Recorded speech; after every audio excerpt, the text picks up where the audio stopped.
One day in the life of a simple guy, sushi delivery driver. Let's call him Eddie in Dublin. So let's go. Don't forget to subscribe to the channel right now and like it, so as not to run to order sushi at the end of this video. Eddie loved his job. Well, mostly. He loved zipping around Dublin on his motorbike. He loved the crack with the lads at the sushi bar. He even loved the look on people's faces when he handed them their precious packages of salmon and seaweed. Okay, maybe not the ones who didn't tip. But hey, you can't win them all, especially when you're up against Dublin traffic. Eddie wasn't just any delivery driver. He was the fastest thing on two wheels this side of the Liffey. He knew every back alley, every shortcut, every sneaky little rat run in Dublin. He could navigate from Temple Bar to Trinity College faster than you could say wasabi. He was a Dublin institution, a legend, the Nigiri Ninja, they called him. Okay, nobody actually called him that, but they should. Because when it came to delivering sushi in this fair city, Eddie was the king. The morning started like any other, the clatter of industrial-sized rice cookers, the frantic chopping of cucumbers and avocados, the smell of nori and wasabi stinging your nostrils. It was 11 a.m., and the sushi bar was already buzzing. Eddie, fueled by a breakfast roll and a strong cuppa, surveyed the scene with a seasoned eye. "Morning, lads!" he called out, grabbing a fistful of fortune cookies from the jar. "Big day for it, eh?" The other lads, a motley crew of students and aspiring chefs, just groaned and went back to their chopping.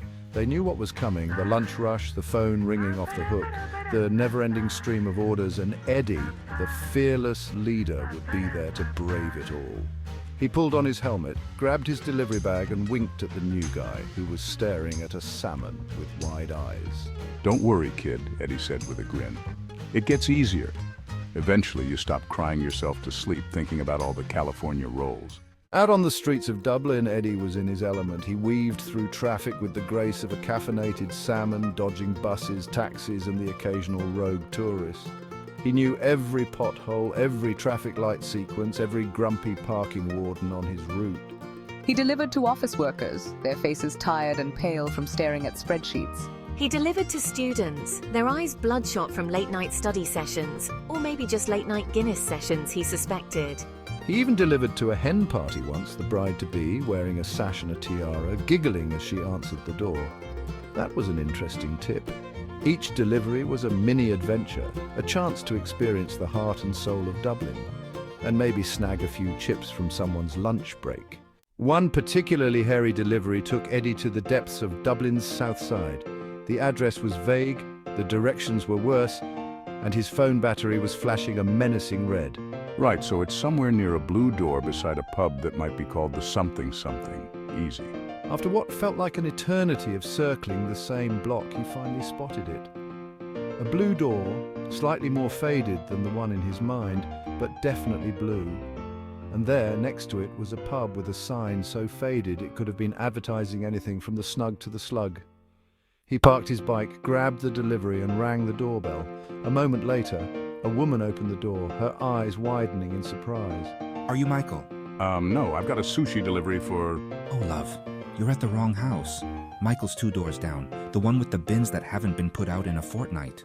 As the evening rush died down and the last of the California rolls were delivered, Eddie found himself back at the sushi bar. The air was thick with the smell of soy sauce and the gentle hum of the dishwasher. He slumped down on a stool, his legs aching, his stomach rumbling. He'd been on the go for hours, navigating the urban jungle, battling traffic and spreading the joy of sushi far and wide. Here you go, Eddie. You've earned it. Eddie grinned, grabbed a pair of chopsticks and tucked in. It had been a long day, but as he savored the taste of fresh salmon and perfectly cooked rice, he knew one thing for sure. He wouldn't trade his job for the world. After all, someone had to keep Dublin fueled with delicious raw fish. And who better than the Nigiri Ninja himself? Thank you for watching. Please like and subscribe. Until the next video.